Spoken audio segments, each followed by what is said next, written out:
ਜਿੱਥੈ ਥੋੜਾ ਧਨ ਵੇਖੈ, ਤਿੱਥੇ ਤਪਾ ਭਿਟੈ ਨਾਹੀ। ਧਨ ਬਹੁਤੇ ਡਿਠੈ, ਤਪਾ ਧਰਮ ਹਾਰਿਆ। ਜਿੱਥੇ ਥੋੜਾ ਧਨ ਵੇਖਦਾ ਹੈ ਉੱਥੇ ਤੇ ਤਪਾ ਰੋਟੀ ਖਾਣ ਜਾਂਦਾ ਹੀ ਨਹੀਂ। ਪਰ ਮਹਾਰਾਜ ਕਹਿੰਦੇ ਜਦੋਂ ਤਪੇ ਨੇ ਵੇਖਿਆ ਧਨ ਬੜਾ ਜ਼ਿਆਦਾ ਮਿਲੇਗਾ, ਤਪੇ ਨੇ ਧਰਮ ਹਾਰ ਦਿੱਤਾ। ਸਾਧ ਸੰਗਤ, ਅੱਜ ਮੇਰੇ ਗੁਰੂ ਨਾਨਕ ਸਾਹਿਬ ਜੀ ਦਾ ਪਾਵਨ ਪ੍ਰਕਾਸ਼ ਪੁਰਬ ਵੀ ਹੈ। ਮੈਨੂੰ ਗੁਰੂ ਨਾਨਕ ਸਾਹਿਬ ਜੀ ਦੀ ਉਹ ਪਾਵਨ ਸਾਖੀ ਯਾਦ ਆਉਂਦੀ ਹੈ। ਗੁਰੂ ਨਾਨਕ ਸਾਹਿਬ ਗਏ ਭਾਈ ਲਾਲੋ ਦੇ ਘਰ। ਲਾਲੋ ਦੇ ਘਰ ਬੈਠੇ, ਇੱਕ ਛੋਟੀ ਜਿਹੀ ਝੋਪੜੀ ਹੈ ਨਾ, ਦੋ ਜਣੇ ਨੇ, ਇੱਕ ਲਾਲੋ ਹੈ, ਦੋ ਜਣੇ ਭਾਈ ਬਾਲਾ, ਭਾਈ ਮਰਦਾਨਾ ਤੇ ਗੁਰੂ ਨਾਨਕ ਸਾਹਿਬ। ਹੁਣ ਉਹ ਛੋਟੀ ਜਿਹੀ ਛਪਰੀ ਦੇ ਵਿੱਚ ਕਿੰਨੇ ਕੁ ਲੋਕ ਆ ਸਕਦੇ ਨੇ? ਹੁਣ ਉਹਦੇ ਵਿੱਚ ਇਹ ਤੇ ਹੈ ਨਹੀਂ ਮਖਮਲੀ ਗੱਦੇ ਹੋਣਗੇ, ਪਰ ਉਸ ਸ਼ਹਿਰ ਦੇ ਅੰਦਰ ਮਹਾਰਾਜ ਜੀ ਨੂੰ ਇਨਵੀਟੇਸ਼ਨ ਭੇਜਿਆ ਗਿਆ ਹੈ ਲੰਗਰ ਦਾ। ਬੜਾ ਤਕੜਾ ਮਲਕ ਭਾਗੋਂ ਵੱਲੋਂ ਇਨਵੀਟੇਸ਼ਨ ਆਇਆ ਵੀ ਤੁਸੀਂ ਆਓ। ਔਰ ਇੱਕ ਗੱਲ ਯਾਦ ਰੱਖਣਾ, ਉਹਦੇ ਇਨਵੀਟੇਸ਼ਨ ਤੇ ਜਿਹੜੇ ਲੋਕ ਥੋੜੇ ਕੱਚੇ ਨੇ, ਧਾਰਮਿਕ ਲੋਕ, ਸਾਰੇ ਗਏ ਰੋਟੀ ਖਾਣ ਗਏ। ਉਹਦੇ ਨਿਮੰਤਰਣ ਤੇ ਸਾਰੇ ਗਏ। ਸਾਰਿਆਂ ਨੇ ਫਿਰ ਚੁਗਲੀ ਲਾਈ, ਮਲਕ ਭਾਗੋ ਤੇਰਾ ਭੋਜਨ ਤੇ ਤਿਆਰ ਹੈ ਪਰ ਇੱਕ ਨਹੀਂ ਆਇਆ ਇੱਥੇ। ਕੌਣ? ਗੁਰੂ ਨਾਨਕ। ਮਲਕ ਭਾਗੋ ਕਹਿੰਦਾ ਹੈ ਆਪਣੇ ਬੰਦਿਆਂ ਨੂੰ, ਜਾਓ ਗੁਰੂ ਨਾਨਕ ਨੂੰ ਲਿਆਓ। ਮਹਾਰਾਜ ਜੀ ਕੋਲ ਆਏ। ਮਹਾਰਾਜ ਕਹਿੰਦੇ ਅਸੀਂ ਨਹੀਂ ਜਾਣਾ ਬਾਈ। ਮਲਕ ਭਾਗੋ ਫਿਰ ਕਹਿੰਦਾ ਲਿਆਓ ਇੱਕ ਵਾਰੀ। ਮਹਾਰਾਜ ਸਾਹਿਬ ਗਏ। ਉਹ ਜਿਹੜਾ ਸਵਾਲ ਕਰਦਾ ਬੜਾ ਕੀਮਤੀ ਹੈ ਮਲਕ ਭਾਗੋ। ਉਹ ਕਹਿੰਦਾ ਹੇ ਗੁਰੂ ਨਾਨਕ, ਮੇਰੇ ਘਰ 36 ਪ੍ਰਕਾਰ ਦੇ ਭੋਜਨ ਇੱਥੇ ਪਕੇ ਹੋਏ ਨੇ, ਕਿੰਨੇ ਭੋਜਨ ਨੇ, ਵਧੀਆ ਤਿਆਰ ਨੇ, ਤੂੰ ਉੱਥੇ ਕੋਧਰੇ ਦੀਆਂ ਰੋਟੀਆਂ ਚੱਬ ਰਿਹਾ। ਕੋਧਰੇ ਦੀਆਂ ਰੋਟੀਆਂ ਚੱਬ ਰਿਹਾ, ਤੈਨੂੰ ਕੋਧਰੇ ਦੀ ਰੋਟੀਆਂ 'ਚ ਕੀ ਆਨੰਦ ਆ ਰਿਹਾ? ਤੂੰ ਇੱਥੇ ਆ ਕੇ ਸ਼ੱਕ। ਮਹਾਰਾਜ ਕਹਿੰਦੇ ਹੇ ਮਲਕ ਭਾਗੋ, ਜੋ ਆਨੰਦ ਉਹ ਕੋਧਰੇ ਦੀਆਂ ਰੋਟੀਆਂ 'ਚ ਹੈ, ਤੇਰੇ ਇਹ 36 ਪ੍ਰਕਾਰ ਦੀਆਂ ਪਦਾਰਥਾਂ 'ਚ ਨਹੀਂ। ਇਹ ਜੀਭ ਦੇ ਸਵਾਦ ਤੇ ਹੋ ਸਕਦੇ ਨੇ। ਇਹ ਤੇਰੇ ਜਿਹੜੇ ਸਵਾਦ ਨੇ, ਤੇਰੇ ਕੋਲ ਜਿਹੜੀ ਮਾਇਆ ਹੈ, ਇਹ ਜੀਭ ਦਾ ਸਵਾਦ ਤੇ ਹੈ, ਇਹਨੂੰ ਖਾ ਕੇ ਆਨੰਦ ਨਹੀਂ ਆਉਂਦਾ। ਸਾਧ ਸੰਗਤ ਦੀ ਗੱਲ ਯਾਦ ਰੱਖਣਾ, ਜਿਹਨੇ ਮਾਇਆ ਇਕੱਠੀ ਕੀਤੀ ਹੈ ਕਿਸੇ ਦੇ ਦਿਲ ਤੜਫਾ ਤੜਫਾ ਕੇ। ਹੁਣ ਜਿੰਨਿਆਂ ਲੋਕਾਂ ਦੀ ਉਹਨੇ ਆਤਮਾ ਤੜਫਾਈ ਹੈ, ਉਹਨਾਂ ਦੀਆਂ ਆਤਮਾ ਦੀ ਹਾਏ ਵੀ ਤੇ ਉਹਦੇ ਨਾਲ ਹੀ ਰਹਿੰਦੀ ਹੈ। ਜਿਸ ਕਿਸੇ ਨੂੰ ਲੁੱਟਿਆ ਹੈ ਉਹਦੀ ਹਾਏ ਭੱਜ ਥੋੜੀ ਨਾ ਜਾਏਗੀ, ਨਾਲ ਹੀ ਤਾਂ ਰਹੇਗੀ। ਫਿਰ ਉਹ ਹਾਏ ਕਿਤੇ ਨਾ ਕਿਤੇ ਮਨੁੱਖ ਦੀ ਨਿਕਲਦੀ ਜ਼ਰੂਰ ਹੈ, ਜਾਂ ਤੇ ਉਹਦੇ ਘਰ ਵਿੱਚ ਹੀ ਕਲੇਸ਼ ਤੁਰਿਆ ਰਹਿੰਦਾ ਹੈ। ਮਹਾਰਾਜ ਕਹਿੰਦੇ ਨਹੀਂ ਮਲਕ ਭਾਗੋ, ਤੇਰੀਆਂ ਰੋਟੀਆਂ ਦੇ ਵਿੱਚ ਲੋਕਾਂ ਦੀਆਂ ਚੀਖਾਂ ਨੇ। ਤੇਰੇ ਘਰ ਦੇ ਵਿੱਚ ਮੈਨੂੰ ਲੋਕ, ਗੁਰੂ ਜੀ ਤੇ ਬ੍ਰਹਮ ਗਿਆਨੀ ਨੇ ਨਾ, ਤੇਰੀ ਰੋਟੀ ਦੇ ਵਿੱਚ ਮੈਨੂੰ ਲੋਕਾਂ ਦੀਆਂ ਚੀਖਾਂ ਸੁਣਾਈ ਦਿੰਦੀਆਂ ਨੇ। ਮੈਂ ਕਈ ਵਾਰੀ ਇਹ ਬੇਨਤੀ ਕੀਤੀ ਹੈ, ਜਿਹੜਾ ਮਨੁੱਖ ਹਜੇ ਅਭਿਆਸੀ ਹੋ ਗਿਆ ਨਾ ਨਾਮ ਦਾ, ਉਹ ਕਿਸੇ ਦੇ ਘਰ ਰੋਟੀ ਖਾ ਕੇ ਹੀ ਪਤਾ ਕਰ ਲੈਂਦਾ ਉਹ ਆਪਣੇ ਮਨ ਨੂੰ, ਵੀ ਉਹਦਾ ਮਨ ਸ਼ਾਮ ਨੂੰ ਹੀ ਦੱਸ ਦੇਵੇਗਾ ਵੀ ਇਹਦੇ ਘਰ ਖਾਧੀ ਹੋਈ ਰੋਟੀ ਮੈਨੂੰ ਕਿੰਨਾ ਤੜਫਾ ਰਹੀ ਹੈ। ਉਹਨੂੰ ਉਹਦੀਆਂ ਰੋਟੀ ਦੀਆਂ, ਕਿਉਂਕਿ ਉਹਦੀ ਸੋਚ ਬਦਲਣੀ ਸ਼ੁਰੂ ਹੋ ਜਾਂਦੀ ਹੈ। ਮੈਂ ਕਈ ਵਾਰੀ, ਇਹ ਇੱਕ ਬਾਬਾ ਜੀ ਸਨ, ਫ੍ਰੀ ਦੇ ਵਿੱਚ ਉਹਨਾਂ ਦਵਾਈ ਦੇਣੀ ਗੁਰਦੁਆਰਾ ਸਾਹਿਬ ਕਿਤੇ ਬਹਿ ਕੇ। ਕਹਿੰਦੇ ਇੱਕ ਦਿਨ ਮੇਰੇ ਅੰਦਰ ਖਿਆਲ ਆਇਆ, ਮਨਾ ਕਿਉਂ ਨਾ ਦਵਾਈ ਦੇ ਪੈਸੇ ਲੈ। ਹੁਣ ਜਗਿਆਸੂ ਸਨ, ਬੰਦਗੀ ਕਰਨ ਵਾਲੇ ਸਨ, ਆਪਣੇ ਮਨ ਨੂੰ ਫੜ ਗਏ ਵੀ ਮੇਰੇ ਅੰਦਰ ਐਸਾ ਵਿਚਾਰ ਅੱਗੇ ਨਹੀਂ ਕਦੀ ਆਇਆ, ਅੱਜ ਕਿਉਂ ਆਇਆ? ਇਹਦੀ ਖੋਜ ਪੜਤਾਲ ਦੇ ਵਿੱਚ ਗਏ। ਉਹ ਕਹਿੰਦੇ ਨੇ ਅਸਲ ਦੇ ਵਿੱਚ ਜਿੱਥੋਂ ਮੈਂ ਲੰਗਰ ਛਕ ਰਿਹਾ ਸੀ ਉੱਥੇ ਸਾਰਾ ਦਿਨ ਗੱਲ ਹੀ ਮਾਇਆ ਦੀ ਚੱਲਦੀ ਸੀ।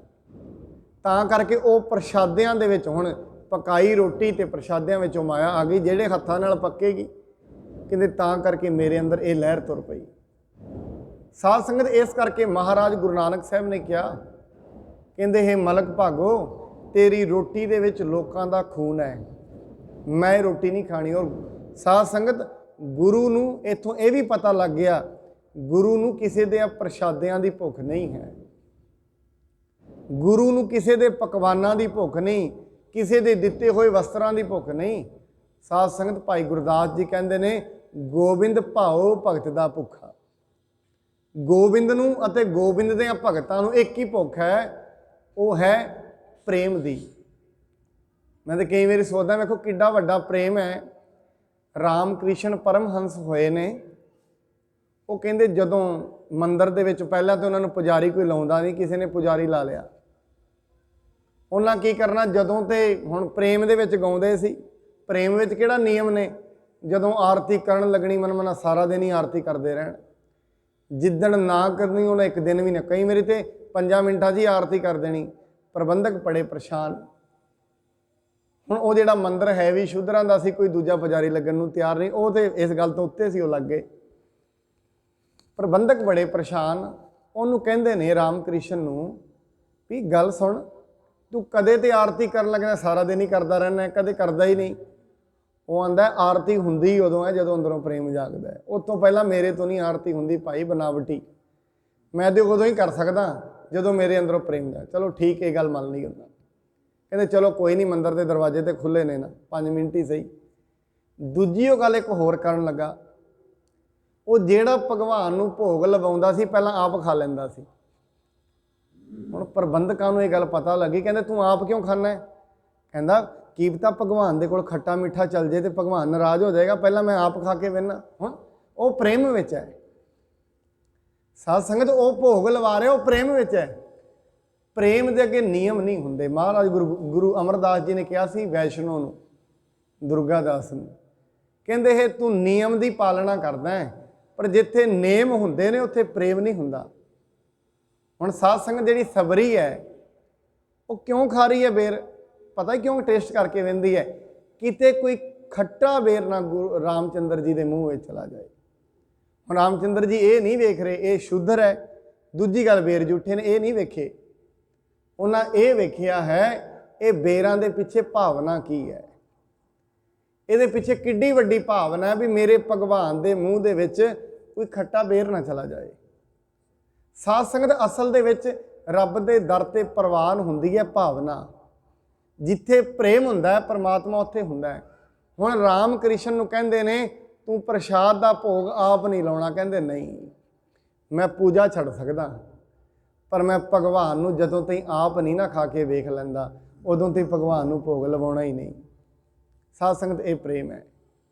ਹੁਣ ਇੱਥੇ ਜਿਹੜਾ ਤਪਾ ਹੈ, ਅਸਲ ਦੇ ਵਿੱਚ ਜਦੋਂ ਹੀ ਉਹਨੇ ਧਨ ਵੇਖਿਆ ਆਪਣੇ ਈਮਾਨ ਨੂੰ ਹਾਰ ਗਿਆ, ਆਪਣੇ ਈਮਾਨ ਨੂੰ ਛੱਡ ਦਿੱਤਾ ਹੈ। ਭਾਈ ਇਹ ਤਪਾ ਨਾ ਹੋਵੀ ਬਬੁਲਾ ਹੈ, ਵੈ ਸਾਧ ਜਨਾ ਵਿਚਾਰਿਆ। ਜਿਹੜੇ ਉੱਥੇ ਸਾਧ ਜਨ ਸਨ, ਸਮਝਦਾਰ ਲੋਕ, ਉਹ ਕਹਿੰਦੇ ਭਾਈ ਇਹ ਤਪਾ ਨਹੀਂ ਹੈ, ਇਹ ਕੋਈ ਸੰਤ ਨਹੀਂ ਹੈ, ਇਹ ਤੇ ਬਗਲਾ ਹੈ। ਬਗਲੇ ਦਾ ਕੰਮ ਕੀ ਹੁੰਦਾ ਹੈ? ਕਦੀ ਵੇਖਣਾ ਜਦੋਂ ਜ਼ਿਮੀਦਾਰ ਜੀਰੀ ਲਾਉਂਦੇ ਨੇ ਨਾ, ਬਗਲੇ ਉਦੋਂ ਆਮ ਕਰਕੇ ਉੱਥੇ ਹੁੰਦੇ ਨੇ। ਬਗਲਾ ਅੱਖਾਂ ਬੰਦ ਕਰ ਲੈਂਦਾ, ਝੂਮਦਾ ਰਹਿੰਦਾ ਹੈ। ਕਾਹਦੇ ਲਈ? ਵੀ ਜਿਹੜੇ ਥੱਲੇ ਕੀੜੇ ਨੇ ਨਾ ਉਹਨਾਂ ਨੂੰ ਭੁਲੇਖਾ ਰਹੇ ਵੀ ਬਗਲੇ ਦੀਆਂ ਅੱਖਾਂ ਬੰਦ ਨੇ, ਬੰਦਗੀ ਕਰ ਰਹੇ ਹੈ। ਤੇ ਜਦੋਂ ਹੀ ਅੱਖਾਂ ਖੋਲ੍ਹਦਾ ਨਾਲੋਂ ਨਾਲੋਂ ਕੀੜੇ ਨੂੰ ਖਾ ਜਾਂਦਾ।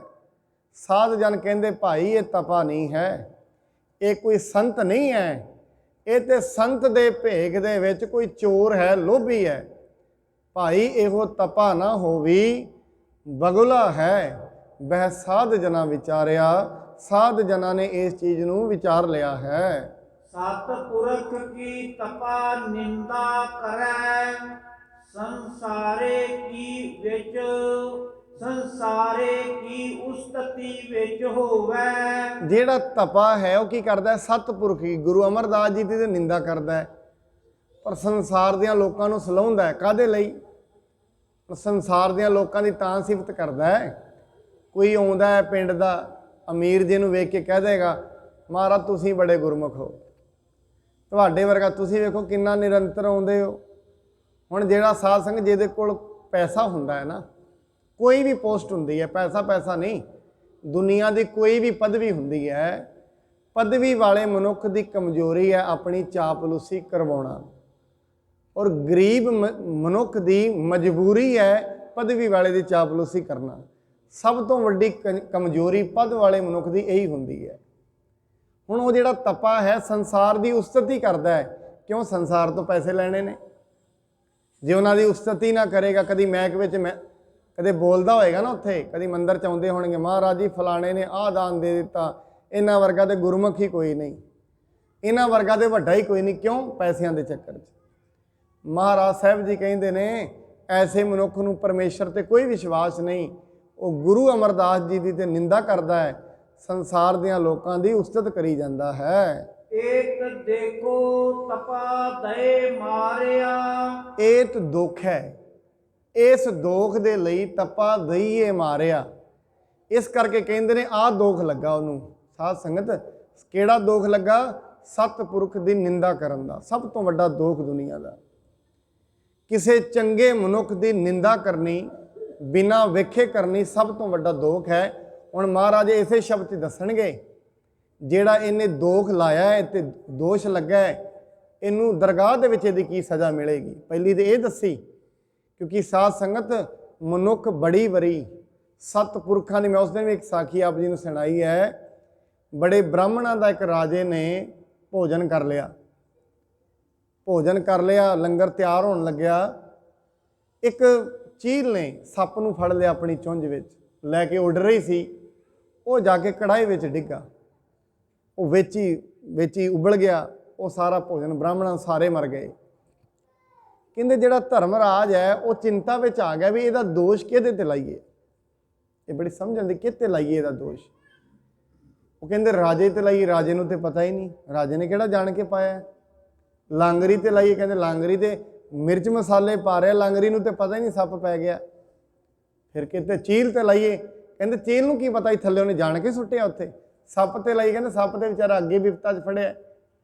ਫਿਰ ਦੋਸ਼ ਕਿਤੇ ਲਾਈਏ? ਕਹਿੰਦੇ ਚਲੋ ਵਿਚਾਰਾਂਗੇ। ਕਹਿੰਦੇ ਉਹ ਤੁਰੇ ਜਾ ਰਹੇ ਸੀ, ਸਾਧ ਜਨ ਆਏ। ਇੱਕ ਬੀਬੀ ਅੱਗੇ ਖੜੀ ਸੀ, ਕਹਿੰਦੇ ਬੀਬੀ ਫਲਾਣੇ ਰਾਜੇ ਦਾ ਨਗਰ ਇਹੀ ਹੈ? ਕਹਿੰਦੇ ਕਿਹੜਾ ਰਾਜਾ ਜਿਹਨੇ ਬੜੇ ਜ਼ਿਆਦਾ ਬ੍ਰਾਹਮਣਾਂ ਨੂੰ ਮਾਰਿਆ ਹੈ? ਧਰਮਰਾਜ ਕਹਿੰਦਾ ਬਸ ਇਹ ਤੇ ਲਾਓ ਸਾਰਾ ਦੋਸ਼। ਕਹਿੰਦੇ ਕਿਉਂ? ਕਹਿੰਦੇ ਨਿੰਦਾ ਕਰਦੀ ਹੈ ਬਿਨਾਂ ਵੇਖੇ। ਬਿਨਾਂ ਵੇਖੇ ਨਿੰਦਾ ਕਰਨ ਦਾ ਏਡਾ ਤਕੜਾ ਫਲ ਹੈ।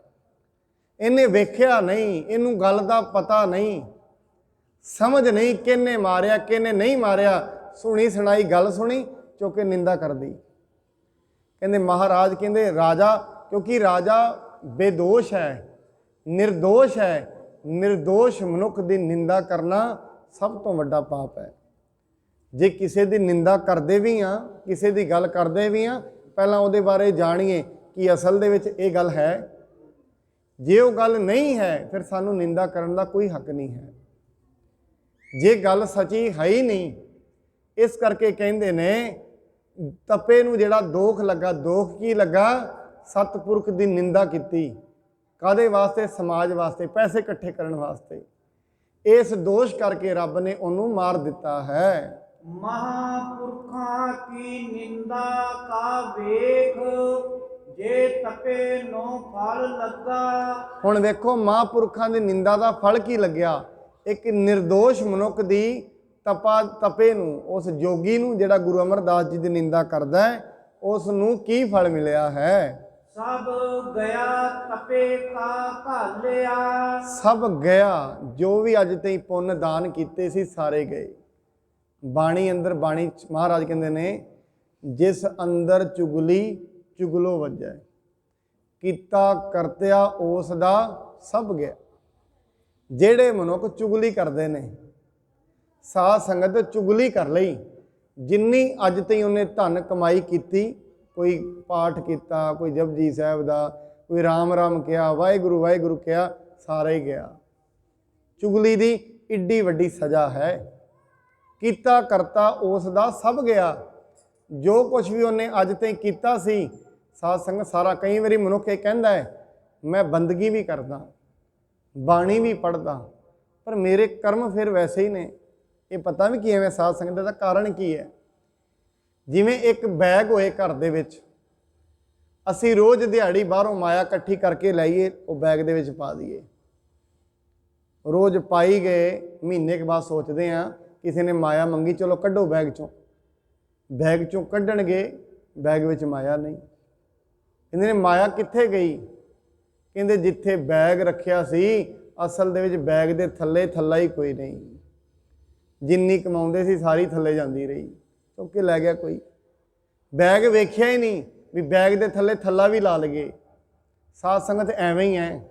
ਮਨੁੱਖ ਰੋਜ਼ ਬੰਦਗੀ ਕਰ ਲੈਂਦਾ ਹੈ, ਸਤ ਸੰਗਤ ਕਰ ਲੈਂਦਾ ਹੈ, ਉਹਦੇ ਥੱਲੇ ਥੱਲਾ ਨਹੀਂ ਲਾਉਂਦਾ ਫਰੇਜ ਦਾ। ਨਿੰਦਾ ਵੀ ਕਰੀ ਜਾਂਦਾ ਹੈ, ਚੁਗਲੀ ਵੀ ਕਰੀ ਜਾਂਦਾ ਹੈ, ਪਾਪ ਵੀ ਕਮਾਈ ਜਾਂਦਾ ਹੈ। ਜੋ ਕੁਛ ਇੱਧਰੋਂ ਕਮਾਈ ਜਾਂਦਾ ਹੈ, ਉੱਧਰੋਂ ਗਵਾਈ ਜਾਂਦਾ ਹੈ। ਐਵੇਂ ਸਮਝ ਲਓ ਇੱਕ ਮਨੁੱਖ ਦਿੱਲੀ ਲਈ ਘਰੋਂ ਨਿਕਲੇ, ਇੱਕ ਕਦਮ ਅੱਗੇ ਧਰੇ, ਇੱਕ ਪਿੱਛੇ ਧਰ ਲਏ, ਇੱਕ ਅੱਗੇ ਧਰੇ, ਇੱਕ ਪਿੱਛੇ ਧਰ ਲਏ। ਮਹੀਨੇ ਬਾਅਦ ਕਿਸੇ ਨੂੰ ਪੁੱਛਦਾ ਹੈ, ਦਿੱਲੀ ਪਹੁੰਚ ਗਿਆ ਹੈ? ਕਹਿੰਦੇ ਕਿਉਂ? ਕਹਿੰਦੇ ਬੜਾ ਸਮਾਂ ਹੋ ਗਿਆ ਘਰੋਂ ਤੁਰੇ। ਕਹਿੰਦੇ ਤੂੰ ਤੁਰਿਆ ਕਿੱਥੇ ਹੈ? ਇੱਕ ਕਦਮ ਅੱਗੇ ਧਰਦਾ ਸੀ, ਇੱਕ ਪਿੱਛੇ ਧਰਦਾ ਸੀ। ਐਵੇਂ ਮਨੁੱਖ ਅਧਿਆਤਮਿਕ ਦੁਨੀਆ ਦੇ ਵਿੱਚ ਕਿਉਂ ਨਹੀਂ ਅੱਗੇ ਪਹੁੰਚਦਾ? ਕਾਰਨ ਕੀ ਹੈ? ਇੱਕ ਕਦਮ ਅੱਗੇ ਧਰਦਾ ਹੈ। ਮਹਾਰਾਜ ਬਾਣੀ 'ਚ ਕਹਿੰਦੇ ਨੇ, ਮਤ ਥੋੜੀ ਸੇਵ ਗਵਾਈ ਹੈ। ਥੋੜੀ ਮਤ ਹੋਣ ਕਰਕੇ ਮਨੁੱਖ ਸਾਰੇ ਕਰਮ ਗਵਾ ਲੈਂਦਾ ਹੈ। ਕਰਮ ਤੇ ਕਰਦਾ ਹੈ, ਗੁਰਦੁਆਰੇ ਆਉਂਦਾ ਹੈ, ਮੱਥਾ ਟੇਕਦਾ ਹੈ, ਸੇਵਾ ਕਰਦਾ ਹੈ, ਚਾਦਰਾਂ ਝਾੜਦਾ ਹੈ, ਮੰਦਰ ਜਾਂਦਾ ਹੈ, ਝਾੜੂ ਲਾਉਂਦਾ ਹੈ, ਕਿੰਨੇ ਕੰਮ ਕਰਦਾ ਹੈ, ਪਰ ਉਹਦਾ ਫਲ ਕਿਉਂ ਨਹੀਂ ਮਿਲ ਰਿਹਾ? ਬਾਣੀ ਇਸੇ ਕਹਿੰਦੀ ਹੈ, ਮਹਾਰਾਜ ਉਹਨੂੰ ਫਲ ਤਾਂ ਨਹੀਂ ਲੱਗ ਰਿਹਾ, ਉਹ ਚੁਗਲੀ ਕਰਦਾ ਹੈ। ਔਰ ਸਾਧ ਸੰਗਤ, ਕਈ ਵਾਰੀ ਇੱਕ ਕੀਤੀ ਹੋਈ ਚੁਗਲੀ ਵੱਡੇ ਵੱਡੇ ਘਰ ਉਜਾੜ ਦਿੰਦੀ ਹੈ। ਇੱਕ ਚੁਗਲੀ ਤੇ ਕਿਸੇ ਨੇ ਇੱਕ ਵਾਰੀ ਇੱਕ ਨੌਕਰ ਰੱਖ ਲਿਆ, ਉਹ ਆਂਦਾ ਮੈਂ ਸੇਵਾ ਤੇ ਕਰਾਂਗਾ ਫਰੀ 'ਚ, ਪਰ ਮੈਨੂੰ ਇੱਕ ਆਦਤ ਹੈ ਚੁਗਲੀ ਦੀ। ਜੇ ਤੁਸੀਂ ਮੈਨੂੰ ਰੱਖ ਸਕਦੇ, ਮੈਂ ਕਰਦਾ 1 ਸਾਲ 'ਚ 1 ਵਾਰੀ ਹਾਂ, ਬਸ ਰੋਜ਼ ਨਹੀਂ ਕਰਦਾ।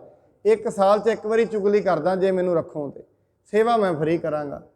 ਉਹ ਕਹਿੰਦੇ ਕੋਈ ਗੱਲ ਨਹੀਂ, 1 ਸਾਲ 'ਚ ਇੱਕ ਹੀ ਕਰਨੀ, ਕਰ ਲਈ। ਵਾਵਾ 5-6 ਮਹੀਨੇ ਕਰਦਾ ਰਿਹਾ ਸੇਵਾ।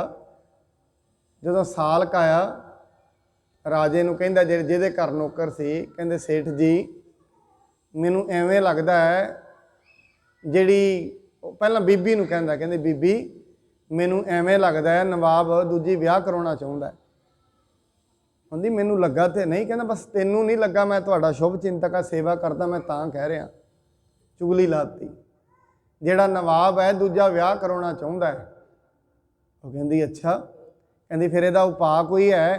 ਕਹਿੰਦਾ ਉਪਾਅ ਹੈ, ਤੂੰ ਉਹਦੀ ਦਾੜੀ ਦਾ ਇੱਕ ਵਾਲ ਮੈਨੂੰ ਪੁੱਟ ਕੇ ਲਿਆ ਦੇਈਂ, ਉਪਾਅ ਮੈਂ ਕਰ ਦਿਆਂਗਾ। ਕਹਿੰਦਾ ਚੱਲ ਠੀਕ ਹੈ। ਉਧਰ ਜਾ ਕੇ ਨਵਾਬ ਨੂੰ ਕਹਿੰਦਾ, ਨਵਾਬ ਜੀ ਵੇਖ ਕੇ ਰਿਹਾ ਕਰੋ, ਮੈਨੂੰ ਲੱਗਦਾ ਹੈ ਜਿਹੜੀ ਬੀਬੀ ਤੁਹਾਨੂੰ ਮਾਰਨ ਨੂੰ ਫਿਰਦੀ ਹੈ। ਉਹ ਕਹਿੰਦਾ ਲੱਗਿਆ ਤੇ ਮੈਨੂੰ ਐਸਾ ਕਦੇ ਨਹੀਂ। ਕਹਿੰਦਾ ਨਾ ਮੈਨੂੰ ਲੱਗਿਆ ਤੁਹਾਨੂੰ ਮਾਰਨ ਨੂੰ ਫਿਰਦੇ। ਨਾ ਨਵਾਬ ਨੇ ਕਿਹਾ ਨਾ ਬੀਬੀ ਨੇ ਕਿਹਾ, ਚੁਗਲੀ ਕਰ ਰਿਹਾ, ਹੈ ਹੀ ਨਹੀਂ ਗੱਲ। ਇਹਨੂੰ ਕਹਿੰਦੇ ਨੇ ਚੁਗਲੀ। ਉਹ ਕਹਿੰਦਾ ਚਲੋ ਕੋਈ ਗੱਲ ਨਹੀਂ, ਤੇਰੀ ਗੱਲ। ਹੁਣ ਰਾਤ ਨੂੰ ਲੰਮੇ ਪੈਣ ਲੱਗੇ, ਉਹ ਕੋਲ ਕਿਰਪਾਨ ਰੱਖਦਾ ਹੀ ਸੀ। ਉਹ ਬੀਬੀ ਸੋਚਦੀ ਹੈ ਵੀ ਇਹਦੀ ਦਾੜੀ ਦਾ ਹੁਣ ਵਾਲ ਸੁਣਨ ਲੱਗਿਆ। ਉਹ ਹੁਣ ਜਿਹਨੂੰ ਇਹ ਗੱਲ ਪਤਾ ਲੱਗ ਜੇ ਉਹ ਕਿੱਥੇ ਮਾਰਨ ਨੂੰ ਫਿਰਦੀ ਹੈ। ਉਹ ਜਾਗਦਾ ਨਹੀਂ ਸੀ, ਉਵੇਂ ਅੱਖਾਂ ਬੰਦ ਸਨ। ਉਹ ਆਪਣਾ ਹੌਲੀ ਹੌਲੀ ਪੁੱਟਣ ਲੱਗੀ ਵਾਲ, ਉਹਨੇ ਕਿਰਪਾਨ ਕੱਢ ਕੇ ਮਾਰੀ ਤੇ ਧੁਣ ਲਾ ਦਿੱਤੀ। ਹੁਣ ਲੋਕੀ ਪੁੱਛਦੇ ਨੇ ਵੀ ਗੱਲ ਕੀ ਹੋਈ? ਕੋਈ ਆਂਦਾ ਕੀ, ਉਹਨੂੰ ਪੁੱਛਦੇ ਨੇ ਜਿਹਨੇ ਮਾਰੀ ਹੈ ਕੀ ਗੱਲ ਹੋਈ? ਕਹਿੰਦੇ ਗੱਲ ਤਾਂ ਕੋਈ ਝਗੜਾ ਹੋਇਆ। ਕਹਿੰਦੇ ਅੱਜ ਤਾਈਂ ਝਗੜਾ ਹੋਇਆ ਹੀ ਨਹੀਂ ਕਦੇ। ਕਹਿੰਦੇ ਝਗੜਾ ਵੀ ਨਹੀਂ ਹੋਇਆ, ਤੂੰ ਕਿਰਪਾਨ ਮਾਰ ਕੇ ਉਹਦਾ ਸਿਰ ਕਿਉਂ ਲਾਤਾ? ਉਹ ਫਿਰ ਆਪ ਹੀ ਕਹਿੰਦਾ ਕੋਈ ਝਗੜਾ ਨਹੀਂ ਹੋਇਆ, ਇਹ ਮੇਰੀ ਮਿਹਰਬਾਨੀ ਹੋਈ ਹੈ ਸਾਰੀ।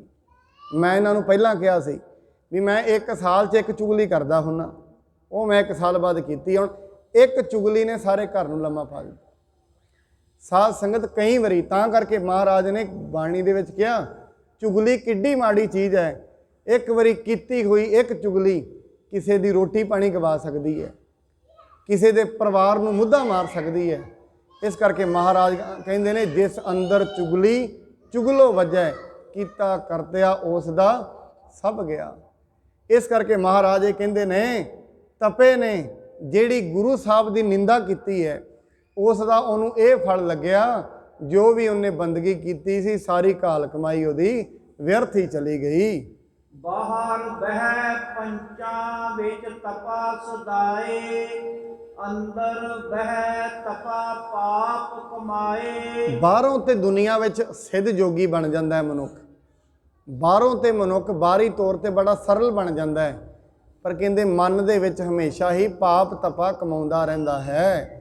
ਹਰ ਅੰਦਰਲਾ ਪਾਪ ਪੰਚਾਂ ਨੂੰ ਉਭਾ ਕਰ ਵੇਖਾਲਿਆ। ਹਰ ਨੇ ਪਰਮਾਤਮਾ ਨੇ ਜਿਹੜਾ ਪਾਪ ਸੀ ਨਾ ਅੰਦਰਲਾ, ਬਾਣੀ ਕਹਿੰਦੀ ਸਾਧ ਸੰਗਤ ਜਿੰਨਾ ਮਰਜ਼ੀ ਮਨੁੱਖ ਠੱਗੀ ਕਰੇ, ਜਿੰਨੀ ਮਰਜ਼ੀ ਚੋਰੀ ਕਰੇ, ਪਰ ਜਿਹੜੀ ਚੋਰੀ ਤੇ ਠੱਗੀ ਕਦੇ ਗੁੱਝੀ ਨਹੀਂ ਜਾਂਦੀ। ਮਹਾਰਾਜ ਬਾਣੀ ਮਹਾਰਾਜ ਕਹਿੰਦੇ ਵੀ ਇਹ ਜਿਹੜੀ ਇਹਦਾ ਮੁਲੰਮਾ ਪਾਜ ਉਹ ਲੈ ਜਾਂਦਾ ਹੈ। ਠੱਗੀ ਗੁੱਝੀ ਨਾ ਰਹਿ, ਚੋਰੀ ਠੱਗੀ ਮਹਾਰਾਜ ਕਹਿੰਦੇ ਨੇ ਮੁਲੰਮਾ ਪਾਜ ਲਹਿ ਜਾਏ। ਇੱਕ ਦਿਨ ਠੱਗੀ ਦਾ ਤੇ ਚੋਰੀ ਦਾ ਪਾਜ ਲੈ ਹੀ ਜਾਂਦਾ ਹੈ। ਧਰਮ ਰਾਏ ਜਮ ਕੰਕਰਾਂ ਨੂੰ ਆਪ ਛੱਡਿਆ, ਇਸ ਤਪੇ ਨੂੰ ਇੱਥੇ ਖੜ ਪਾਇਓ, ਜਿੱਥੈ ਮਹਾ ਹਥਿਆਰਿਆ। ਮਹਾਰਾਜ ਜੀ ਕਹਿੰਦੇ ਨੇ, ਹੁਣ ਮਹਾਰਾਜ ਪਰਮੇਸ਼ਰ ਦੇ ਦਰ ਦੀ ਗੱਲ ਸੁਣਾ ਰਹੇ ਨੇ। ਉੱਥੋਂ ਦੀ ਗੱਲ ਕੀ ਹੈ? ਕਹਿੰਦੇ ਧਰਮਰਾਜ ਨੇ ਜਮਦੂਤਾਂ ਨੂੰ ਕਿਹਾ ਇਹਨੂੰ ਉੱਥੇ ਜਾ ਕੇ ਸੁੱਟਣਾ ਹੈ ਜਿੱਥੇ ਵੱਡੇ ਵੱਡੇ ਪਾਪੀ ਸੁੱਟੇ ਜਾਂਦੇ ਨੇ। ਕਿਉਂ? ਇਸ ਨੇ ਸਤਿਪੁਰਖ ਦੀ ਨਿੰਦਾ ਕੀਤੀ ਹੈ। ਫਿਰ ਇਸ ਤਪੇ ਤੈ ਮੋਹ ਕੋਈ ਲੱਗੋ ਨਾਹੀ, ਇਹੋ ਸਤਿਗੁਰ ਹੈ ਫਿਟਕਾਰਿਆ। ਫਿਰ ਕਹਿੰਦੇ ਇਹਦੇ ਮੂੰਹ ਵੀ ਕਿਸੇ ਨੇ ਨਹੀਂ ਲੱਗਣਾ। ਵੇਖੋ ਇੱਥੇ ਤੇ ਸਜ਼ਾ ਮਿਲੀ, ਅੱਗੇ ਦਰਗਾਹ ਵਿੱਚ ਵੀ ਮਿਲੀ। ਇਹਦੇ ਮੂੰਹ ਨਾ ਕੋਈ ਲੱਗੋ। ਕਿਉਂ? ਇਹ ਸਤਿਗੁਰ ਦੀ ਨਿੰਦਾ ਕਰਕੇ ਫਿਟਕ ਗਿਆ ਹੈ। ਸਤਿਗੁਰ ਦੀ ਨਿੰਦਾ ਦਾ ਇਸ ਨੂੰ ਏਡਾ ਵੱਡਾ ਸਾਧ ਸੰਗਤ, ਜਿਸ ਦਿਨ ਸੱਤੇ ਤੇ ਬਲਵੰਡ ਤੇ ਦੋਸ਼ ਲੱਗਿਆ, ਗੁਰੂ ਨਾਨਕ ਸਾਹਿਬ ਜੀ ਦੀ ਨਿੰਦਾ ਕੀਤੀ। ਗੁਰੂ ਅਰਜਨ ਸਾਹਿਬ ਜੀ ਨੇ ਕਿਹਾ ਜਿਹੜਾ ਅੱਜ ਤੋਂ ਬਾਅਦ ਤੁਹਾਡੇ ਮੂੰਹ ਲੱਗੇਗਾ ਉਹ ਸਾਡਾ ਸਿੱਖ ਹੀ ਨਹੀਂ ਹੋਏਗਾ। ਸਾਧ ਸੰਗਤ ਐਸੇ ਘਰ ਦੇ ਵਿੱਚ ਵੱਜ ਗਏ, ਉਹ ਤੇ ਭਾਈ ਲੱਦੇ ਪਰਉਪਕਾਰੀ ਦਾ ਭਲਾ ਹੋਏ ਜਿਹਨੇ ਉਹਨਾਂ ਦੇ ਪਾਪ ਨੂੰ ਬਖਸ਼ਵਾ ਦਿੱਤਾ ਹੈ। ਹਰ ਕੈ ਦਰ ਵਰਤਿਆ ਸੋ ਨਾਨਕ ਆਖ ਸੁਨਾਇਆ, ਸੋ ਬੂਝੈ ਜੋ ਦਏ ਸਵਾਰਿਆ। ਮਹਾਰਾਜ ਕਹਿੰਦੇ ਹਰੀ ਦੇ ਦਰ ਵਿੱਚ ਜੋ ਵਰਤਿਆ ਉਹ ਮੈਂ ਤੁਹਾਨੂੰ ਦੱਸ ਰਿਹਾ। ਗੁਰੂ ਰਾਮਦਾਸ ਜੀ ਮਹਾਰਾਜ ਕਹਿੰਦੇ ਨੇ ਇਹ ਹਰੀ ਦੇ ਦਰ ਐਸੀ ਗੱਲ ਵਾਪਰਦੀ ਹੈ, ਚੁਗਲਾਂ ਖੋਰਾਂ ਨੂੰ, ਨਿੰਦਕਾਂ ਨੂੰ ਦੁਬਾਰਾ ਜਨਮ ਮਰਨ ਵਿੱਚ ਪੈਣਾ ਪੈਂਦਾ ਹੈ। ਜੋ ਹਰੀ ਦੇ ਦਰ ਵਰਤਿਆ ਮਹਾਰਾਜ ਕਹਿੰਦੇ ਉਹ ਮੈਂ ਤੁਹਾਨੂੰ ਸੁਣਾ ਰਿਹਾ। ਇਹਨੂੰ ਬੁੱਝਦਾ ਪਤਾ ਵੀ ਕਿਹੜਾ ਹੈ, ਜੇ ਤੇ ਸਤਿਗੁਰੂ ਦੀ ਕਿਰਪਾ ਹੁੰਦੀ। ਏਡੀ ਵੱਡੀ ਵੀ ਚੁਗਲੀ ਨਹੀਂ ਕਰਨੀ। ਇਹਨੂੰ ਕੌਣ ਬੁੱਝੇਗਾ? ਜਿਹਦਾ ਅੰਦਰ ਰੋਜ਼ ਨਾਮ ਜਪ ਕੇ ਜਿਹਨੂੰ ਅੰਦਰ ਗਿਆਨ ਪੈਦਾ ਹੋ ਗਿਆ, ਥੋੜੀ ਸਮਝ। ਕਿਉਂਕਿ ਜਿਹੜਾ ਨਾਮ ਹੈ ਨਾ ਸਾਧ ਸੰਗਤ ਬੰਦਗੀ ਹੈ, ਰੋਜ਼ ਕਰਨ ਦੇ ਨਾਲ ਮਨੁੱਖ ਦੇ ਮਨ ਦੇ ਉੱਤੋਂ ਪਾਪਾਂ ਦੀ ਮੈਲ ਉਤਰਦੀ ਹੈ, ਮਾੜੇ ਵਿਚਾਰਾਂ ਦੀ ਮੈਲ। ਜਿਵੇਂ ਮਾੜੇ ਵਿਚਾਰਾਂ ਦੀ ਮੈਲ ਉਤਰੇਗੀ ਮਨ ਬਲਵਾਨ ਹੁੰਦਾ ਹੈ, ਮਨ ਨੂੰ ਸਮਝ ਲੱਗਦੀ ਹੈ ਸੱਚ ਕੀ ਹੈ ਝੂਠ ਕੀ ਹੈ। ਮਨੁੱਖ ਪਰਖਣ ਵਾਲਾ ਬਣ ਜਾਂਦਾ ਹੈ ਸੱਚਾਈ ਨੂੰ ਝੂਠ ਨੂੰ। ਇਸ ਕਰਕੇ ਇਹਨਾਂ ਗੱਲਾਂ ਨੂੰ ਉਹੀ ਬੁੱਝ ਸਕਦਾ ਹੈ ਜਿਸ ਤੇ ਪ੍ਰਮਾਤਮਾ ਨੇ ਕਿਰਪਾ ਕਰ ਦਿੱਤੀ ਹੈ। ਸਤਿਗੁਰ ਦਿਆਲ ਦਇਆ ਕੇ ਰੂਪ, ਬੈਠਤ ਪੰਕਤ ਬੀਚ ਅਨੂਪ। ਸਤਿਗੁਰੂ ਜੀ ਦਿਆਲੂ ਸੁਭਾਅ ਦੇ ਸਨ। ਹੁਣ ਜਿਹੜਾ ਤਪੇ ਦਾ ਪੁੱਤਰ ਆਇਆ ਹੈ, ਕੰਧ ਟੱਪ ਕੇ ਆਇਆ, ਆ ਕੇ ਉਹ ਵੀ ਪੰਗਤ ਵਿੱਚ ਬੈਠ ਗਿਆ ਹੈ। ਹਟਕਿਓ ਨਾਹੀ ਦਿਓ ਤਿਸ ਭੋਜਨ, ਨਿੰਦਕ ਤਿਰ ਕਾਰਿਓ ਸਭ ਲੋਗਨ। ਮਹਾਰਾਜ ਨੇ ਇਹ ਨਹੀਂ ਵੀ ਇਹ ਸਾਡੀ ਨਿੰਦਾ ਕਰਦਾ ਇਹਦੇ ਪੁੱਤਰ ਨੂੰ ਚੁੱਕ ਕੇ ਭੇਜ ਦੋ, ਨਹੀਂ। ਸਾਹਿਬ ਜੀ ਕਹਿੰਦੇ ਕਿਉਂ? ਦਇਆ ਦਾ ਸਾਗਰ ਹੈ ਸਾਧ ਸੰਗਤ। ਜਿਨ੍ਹਾਂ ਅੰਦਰ ਦਇਆ ਹੁੰਦੀ ਆ ਨਾ, ਉਹਨਾਂ ਵਾਸਤੇ ਆਪਣਾ ਬੱਚਾ ਤੇ ਆਪਣਾ, ਦੂਜਿਆਂ ਦੇ ਬੱਚੇ ਵੀ ਆਪਣੇ ਨੇ। ਜਿਹੜੇ ਮਨੁੱਖ ਹਜੇ ਤਾਈਂ ਪਰਮਾਤਮਾ ਨਾਲ ਨਹੀਂ ਨਾ ਜੁੜੇ, ਉਹਨੂੰ ਆਪਣਿਆਂ ਨਾਲ ਤੇ ਆਪਣੀ ਚੀਜ਼ਾਂ ਨਾਲ ਤੇ ਪ੍ਰੇਮ ਹੈ, ਦੂਜੇ ਦੀ ਨਾਲ ਨਹੀਂ। ਜਿਹਦੇ ਅੰਦਰ ਹਜੇ ਐਸੀ ਸਥਿਤੀ ਬਣੀ ਹੋਈ ਹੈ, ਜਿਹਦੀ ਅਵਸਥਾ ਐਸੀ ਹੈ, ਹਜੇ ਉਹਨੂੰ ਪਰਮੇਸ਼ਰ ਦੇ ਘਰ ਦੀ ਕੋਈ ਗੱਲ ਸਮਝ ਨਹੀਂ ਪਈ। ਬਾਣੀ ਇਹ ਕਹਿੰਦੀ ਹੈ ਧੌਲ ਧਰਮ ਦਇਆ ਕਾ ਪੂਤ। ਜਿਨ੍ਹਾਂ ਅੰਦਰ ਦਇਆ ਆਉਂਦੀ ਹੈ ਨਾ, ਧਰਮ ਹੁੰਦਾ ਹੀ ਉਹਨਾਂ ਵਿੱਚ ਹੈ, ਉਵੇਂ ਨਹੀਂ ਹੁੰਦਾ ਸਾਧ ਸੰਗਤ। ਇਸ ਕਰਕੇ ਸਾਹਿਬ ਜੀ ਕਹਿੰਦੇ ਨੇ ਗੁਰੂ ਸਾਹਿਬ ਜੀ ਦੇ ਅੰਦਰ ਦਇਆ ਹੈ, ਉਹਨਾਂ ਨੇ ਨਿੰਦਕ ਨੂੰ ਵੀ ਆਪਣੀ ਪੰਗਤ ਚੋਂ ਉਠਾਇਆ ਨਹੀਂ ਹੈ। ਇਹ ਸਾਖੀ ਜੇ ਕੋ ਸੁਣੈ ਪੜ੍ਹੈ ਕਰੈ ਬਖਿਆਨ। ਮਹਾਰਾਜ ਜੀ ਕਹਿੰਦੇ ਜੇ ਇਹ ਵਾਲੀ ਸਾਖੀ ਜਿਹੜੀ ਆਪਾਂ ਹੁਣੀ ਸੁਣੀ ਹੈ, ਜੇ ਇਹਨੂੰ ਕੋਈ ਸੁਣੇਗਾ, ਇਹਦੀ ਕੋਈ ਵਿਆਖਿਆ ਕਰੇਗਾ, ਤਿਸ ਕੇ ਨਿੰਦਕ ਨਾਸ ਸਭ ਹੋਵਤ ਜਗ ਮੈਂ ਜਾਨ। ਉਹਦੇ ਜਗ ਵਿੱਚ ਸਾਰਿਆਂ ਹੀ ਨਿੰਦਕਾਂ ਦਾ ਨਾਸ਼ ਹੋ ਜਾਏ, ਕਿ ਉਹਨੂੰ ਸਮਝ ਲੱਗ ਜਾਣੀ ਹੈ ਨਿੰਦਾ ਕਰਨ ਵਾਲਿਆਂ ਨੂੰ ਕਰਨ ਦਿਓ। ਸਾਧ ਸੰਗਤ ਮੈਂ ਤਾਂ ਹਾਥੀ ਦਾ ਉਦਾਹਰਣ ਲੈਣਾ ਹੁੰਦਾ। ਹਾਥੀ ਵੇਖੋ ਕਦੀ ਵੀ ਪਿੰਡ ਵਿੱਚ ਵੜੇ ਨਾ, ਬੜੇ ਸਾਰੇ ਜਿਹੜੇ ਪਿੰਡ ਦੇ ਕੂਕਰ ਨੇ, ਕੁੱਤੇ ਨੇ, ਭੌਂਕਦੇ ਨੇ ਉਹਨੂੰ। ਹੁਣ ਹਾਥੀ ਉਹਨਾਂ ਦਾ ਕੁਝ ਲੈ ਨਹੀਂ ਰਿਹਾ, ਉਹਨਾਂ ਤੋਂ ਕੋਈ ਲੈ ਥੋੜੀ ਨਾ ਰਿਹਾ। ਉਹ ਕਿਉਂ ਭੌਂਕਦੇ ਨੇ? ਵੀ ਏਡਾ ਵੱਡਾ ਕਿੱਥੋਂ ਆ ਗਿਆ, ਅਸੀਂ ਛੋਟੇ ਆ, ਇਹ ਵੱਡਾ ਹੈ। ਹੁਣ ਗੁਰੂ ਅਮਰਦਾਸ ਜੀ ਦੀ ਨਿੰਦਾ ਕਿਉਂ ਕਰਦਾ ਉਹ? ਵੀ ਇਹਦੇ ਕੋਲ ਗੁਣ ਜ਼ਿਆਦਾ ਨੇ, ਲੋਕੀ ਇਹਨੂੰ ਪਿਆਰ ਕਰਦੇ ਨੇ, ਤਾਂ ਕਰਕੇ ਉਹ ਨਿੰਦਾ ਕਰ ਰਿਹਾ। ਹੁਣ ਹਾਥੀ ਕੀ ਕਰਦਾ ਹੈ? ਹਾਥੀ ਬੜਾ ਸਿਆਣਪ ਹੈ। ਹਾਥੀ ਰਾਜਨੀਤੀ 'ਚ ਚੱਲਦਾ ਹੈ, ਆਪਣੇ ਕੰਨ ਜੇ ਲਪੇਟ ਕੇ ਤੁਰਿਆ ਹੀ ਰਹਿੰਦਾ ਹੈ। ਜੇ ਉਹ ਇੱਕ ਇੱਕ ਕੁੱਕਰ ਦਾ ਜਵਾਬ ਦੇਣ ਲੱਗ ਜਾਏ ਨਾ, ਉਹ ਤੇ ਇੱਕ ਪਿੰਡ ਚੋਂ ਸਾਰੀ ਉਮਰ ਹੀ ਨਾ ਨਿਕਲੇ। ਇਸ ਕਰਕੇ ਸਾਧ ਸੰਗਤ ਮਨੁੱਖ ਨੂੰ ਕੰਨ ਜੇ ਲਪੇਟ ਕੇ ਤੁਰੇ ਰਹਿਣਾ ਚਾਹੀਦਾ ਹੈ। ਕਰਨ ਵਾਲੇ ਕਰੀ ਜਾਣ, ਜੋ ਕੋਈ ਕਰ ਰਿਹਾ ਉਹਨੂੰ ਇਹ ਰਾਜਨੀਤੀ ਹੈ। ਇਹਦੇ ਪਿੱਛੇ ਬਾਣੀ ਤੇ ਮਹਾਰਾਜ ਨੇ ਕਿਹਾ ਗਰੀਬੀ ਗਦਾ ਹਮਾਰੀ, ਨਿਮਰਤਾ ਨਾਲ ਤੁਰਿਆ ਰਹਿ, ਕਹਿਣ ਵਾਲੇ ਕਰੀ ਜਾਣ। ਜਿਹੜਾ ਇੱਕ ਹੁੰਦਾ ਨਾ ਮੰਗਤਾ, ਵੇਖਿਓ ਕਦੀ, ਉਹ ਜਦੋਂ ਹੀ ਪਿੰਡ ਵਿੱਚ ਵੜੇਗਾ ਕੁੱਤੇ ਉਹਨੂੰ ਭੌਂਕਦੇ ਨੇ ਕਿ ਉਹਦੇ ਕੋਲ ਇੱਕ ਡੰਡਾ ਹੁੰਦਾ ਹੈ, ਉਹ ਸਾਰਿਆਂ ਨੂੰ ਥੋੜਾ ਥੋੜਾ ਡੰਡਾ ਕਰੀ ਜਾਂਦਾ ਹੈ। ਮੰਗ ਮੁੰਗ ਕੇ ਰਾਹ ਪੈ ਕੇ ਸ਼ਾਮ ਨੂੰ ਵੇਚ ਕੇ ਆਟਾ 500-700 ਰੁਪਏ 1000 ਰੁਪਇਆ ਜੇਬ ਵਿੱਚ ਪਾਉਂਦਾ। ਕੁੱਤੇ ਉਸੇ ਪਿੰਡ ਖੜੇ ਨੇ, ਉਹ ਅਗਲੇ ਪਿੰਡ ਚਲਾ ਜਾਂਦਾ ਹੈ, ਸਾਰਿਆਂ ਪਿੰਡੋਂ ਵਿੱਚੋਂ ਗਰਾਈ ਕਰ ਲੈਂਦਾ ਹੈ, ਉਹ ਕਰਨ ਵਾਲੇ ਉੱਥੇ ਹੀ ਖੜੇ ਨੇ। ਇਸ ਕਰਕੇ ਕਹਿੰਦੇ ਨੇ ਜਿਹੜੇ ਤਪੇ ਦੀ ਮਹਾਰਾਜ ਗੁਰੂ ਅਮਰਦਾਸ ਜੀ ਨੇ ਪ੍ਰਵਾਹ ਕਿਉਂ ਨਹੀਂ ਕੀਤੀ? ਸਤਿਗੁਰੂ ਨੂੰ ਪਤਾ ਹੈ ਇਹਨੇ ਇੱਥੇ ਹੀ ਰਹਿਣਾ ਹੈ, ਸਾਡੀ ਮੰਜ਼ਿਲ ਇਹਦੇ ਵੱਲ ਵੇਖਣਾ ਨਹੀਂ, ਸਾਡੀ ਮੰਜ਼ਿਲ ਤੇ ਪਰਮੇਸ਼ਰ ਨੂੰ ਧਿਆਉਣਾ ਹੈ। ਸ੍ਰੀ ਸਤਿਗੁਰ ਤਾਰਨ ਤਰਨ ਦੀਨ ਬੰਦ ਗੁਣ ਖਾਨ। ਸਤਿਗੁਰੂ ਜੀ ਦੀਨਾਂ ਨੂੰ ਤਾਰਨ ਵਾਲੇ ਨੇ ਤੇ ਗੁਣਾਂ ਦੀ ਖਾਨ ਹਨ। ਜੋ ਜੋ ਆਵਹਿ ਸਰਨ ਕੋ ਸੋ ਸੋ ਲਹਿ ਕਲਿਆਣ। ਅਸੀਂ ਇੱਥੋਂ ਤਾਈਂ ਦੀ ਕਥਾ ਸ਼ਰਵਣ ਕਰਾਂਗੇ। ਮਹਾਰਾਜ ਕਹਿੰਦੇ ਨੇ ਜੋ ਜੋ ਵੀ ਗੁਰੂ ਦੀ ਸੰਗਤ ਵਿੱਚ ਆਉਂਦਾ ਉਹਨੂੰ ਕਲਿਆਣ ਪ੍ਰਾਪਤ ਹੁੰਦਾ। ਕੱਲ ਨੂੰ ਇੱਕ ਹੋਰ ਸਿੱਖ ਆਉਂਦਾ, ਉਹਦਾ ਨਾਮ ਪ੍ਰੇਮਾ ਖੱਤਰੀ ਹੈ। ਗੁਰੂ ਜੀ ਦੇ ਕੋਲ ਆਉਂਦਾ, ਬੜੇ ਪ੍ਰੇਮ ਨਾਲ ਕਿਹੜੇ ਕਿਹੜੇ ਸਵਾਲ ਕਰਦਾ, ਉਹ ਅਸੀਂ ਕੱਲ ਦੀ ਕਥਾ ਵਿੱਚ ਸ਼ਰਵਣ ਕਰਾਂਗੇ। ਗੁਰੂ ਜੀ ਕਿਰਪਾ ਕਰਨ, ਆਪ ਸਭ ਨੂੰ ਨਾਮ ਦੀ ਦਾਤ, ਗੁਰਬਾਣੀ ਗੁਰਸਿੱਖੀ ਦੀ ਦਾਤ ਬਖਸ਼ਣ, ਦੇਹ ਅਰੋਗਤਾ ਦੀ ਦਾਤ ਬਖਸ਼ਣ। ਆਪ ਜੀ ਐਵੇਂ ਆਪਣੀ ਜ਼ਿੰਦਗੀ ਦੀਆਂ ਅਮੋਲਕ ਘੜੀਆਂ ਨੂੰ ਸਤ ਸੰਗਤ ਵਿੱਚ ਬੈਠ ਕੇ ਸਫਲ ਕਰਦੇ ਰਹੋ ਜੀ। ਇੰਨੀਆਂ ਬੇਨਤੀਆਂ ਪ੍ਰਵਾਨ, ਹੋਈ ਭੁੱਲ ਚੁੱਕ ਦੇ ਲਈ ਖੀਮਾ ਕਰਨੀ। ਅੱਜ ਸ੍ਰੀ ਗੁਰੂ ਨਾਨਕ ਪਾਤਸ਼ਾਹ ਮਹਾਰਾਜ ਜੀ ਦਾ ਪਾਵਨ ਪ੍ਰਕਾਸ਼ ਪੁਰਬ ਹੈ। ਆਪ ਸਭ ਸੰਗਤਾਂ ਨੂੰ ਗੁਰੂ ਨਾਨਕ ਸਾਹਿਬ ਜੀ ਦੇ ਪ੍ਰਕਾਸ਼ ਪੁਰਬ ਦੀਆਂ ਗੁਰਦੁਆਰਾ ਪ੍ਰਬੰਧਕ ਕਮੇਟੀ ਗੁਰਦੁਆਰਾ ਸ਼ੀਸ਼ਗੰਜ ਸਾਹਿਬ ਵੱਲੋਂ ਆਪ ਸਭ ਨੂੰ ਲੱਖ ਲੱਖ ਵਧਾਈਆਂ ਹੋਣ। ਗੁਰੂ ਨਾਨਕ ਦੇਵ ਜੀ ਕਿਰਪਾ ਕਰਨ, ਆਪ ਜੀ ਦੇ ਘਰਾਂ ਪਰਿਵਾਰਾਂ ਵਿੱਚ ਸੁੱਖ ਸ਼ਾਂਤੀ ਨਾਮ ਦੀ ਦਾਤ ਬਖਸ਼ਣ। ਇੰਨੀਆਂ ਬੇਨਤੀਆਂ ਪ੍ਰਵਾਨ। ਵਾਹਿਗੁਰੂ ਜੀ ਕਾ ਖਾਲਸਾ, ਵਾਹਿਗੁਰੂ ਜੀ ਕੀ ਫਤਿਹ।